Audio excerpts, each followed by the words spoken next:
गाय को लेकर इलाहाबाद हाईकोर्ट के फैसले से मध्य प्रदेश की सियासत को एक बार फिर गरमा दिया है। बीजेपी मामले में सभी से समर्थन की मांग कर रही है, तो वहीं कांग्रेस फैसले का स्वागत करते हुए बीजेपी पर तंज कस रही है।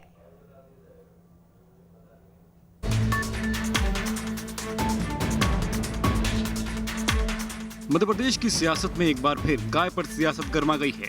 इलाहाबाद हाईकोर्ट के गाय को राष्ट्रीय पशु घोषित करने के फैसले पर प्रदेश में सियासी उबाल आना शुरू हो गया है। बीजेपी फैसले को सही ठहराते हुए सभी से सहयोग की अपील कर रही है।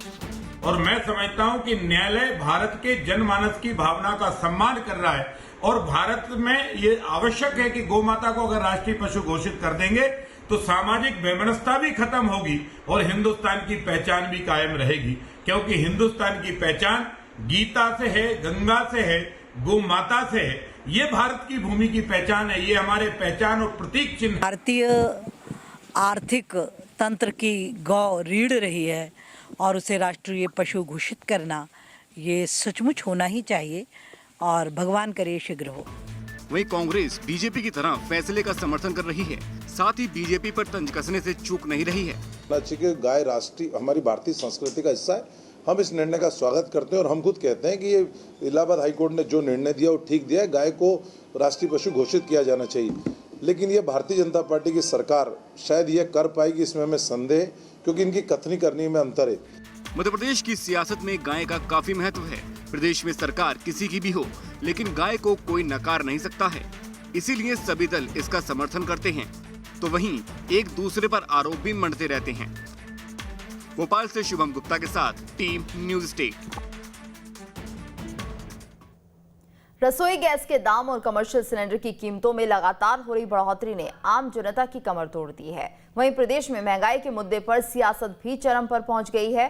कांग्रेस ने बढ़ती महंगाई को लेकर बीजेपी पर वार करना शुरू कर दिया है, तो वहीं बीजेपी भी कांग्रेस के वार पर पलटवार कर रही है। देखिए रिपोर्ट।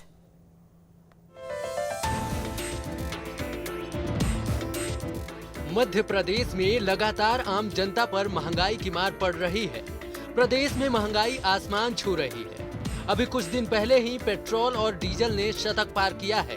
अब रसोई गैस की कीमतें लगातार छलांग लगा रही हैं। और तो और सरसों तेल की भी कीमतें बढ़ती जा रही हैं। ऐसे में जो कैटर्स हैं, उनकी मुश्किलें भी बढ़ गई हैं। मध्य प्रदेश में सिर्फ पेट्रोल और डीजल ही सबसे महंगा नहीं है, बल्कि खाने का तेल हो या फिर रसोई गैस हो, सभी चीज़ें लगातार महंगी हो गई है। ये तस्वीरें आप देख रहे हैं, कैटर्स की एक शॉप पर हम हैं और उनसे हम बातचीत भी करेंगे कि आखिर कितनी चीज़ें महंगी हुई है, क्योंकि जो कैटरिंग चलाते हैं, नाश्ता या अलग अलग जगहों पर जाते हैं, इन्हें ज़्यादा पता होगा, ज़्यादा अनुभव होगा कि कितनी चीज़ें महंगी हुई है। जी, क्या नाम है आपका? धीरज गुप्ता। गुप्ता जी, ये बताइए कि आप इतने लंबे समय से बिजनेस कर रहे हैं, आप बताइए कि क्या परिवर्तन आया है और कितनी चीज़ें महंगी हुई? परिवर्तन साहब काफ़ी है महंगाई के मामले में।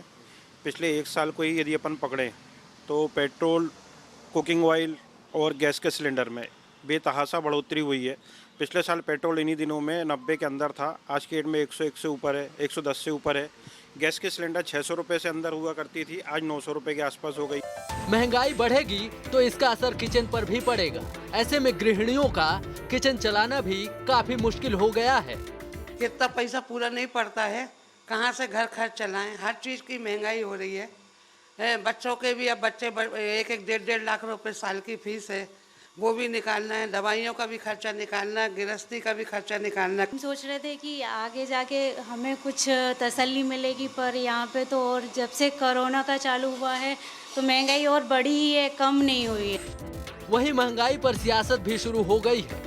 कांग्रेस ने सीएम, राज्यपाल और विधानसभा अध्यक्ष को चिट्ठी लिख महंगाई पर चर्चा के लिए विशेष विधानसभा सत्र बुलाने की मांग कर दी है।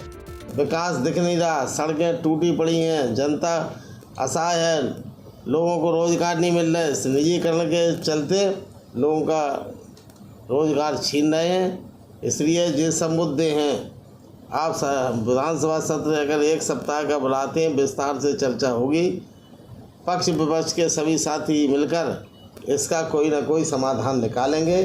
वहीं गोविंद सिंह के पत्र पर विधायक रामेश्वर शर्मा ने पलटवार किया है। कांग्रेस पर पत्र लिखकर ढोंग रचने का आरोप लगाया है। कांग्रेस का एक भी विधायक, एक भी पूर्व मंत्री या नेता प्रतिपक्ष ये बताएंगे कि उनने किस सब्जेक्ट पर चर्चा की? केवल सत्र बुलाकर चिट्ठी लिख देने से सरकारों पर चर्चा नहीं हुआ करती। सदन जब चर्चा के लिए आउट होता है तब चर्चा करनी पड़ती है। तब चर्चा आप करते हो मुर्दाबादों की, तब चर्चा करते हो वहां नारे लगाने की। बहरहाल बढ़ती महंगाई ने सूबे की जनता की कमर तोड़ कर रख दी है। हर कोई बस ये चाहता है कि किसी तरह से उसे महंगाई से निजात मिले। विपक्ष का भी यही कहना है कि सरकार को महंगाई के मुद्दे पर विशेष सत्र बुलाकर चर्चा करनी चाहिए। खैर, अब देखना ये होगा कि सरकार इस मुद्दे पर क्या ठोस कदम उठाती है। भोपाल से शुभम गुप्ता के साथ टीम न्यूज़ स्टेट।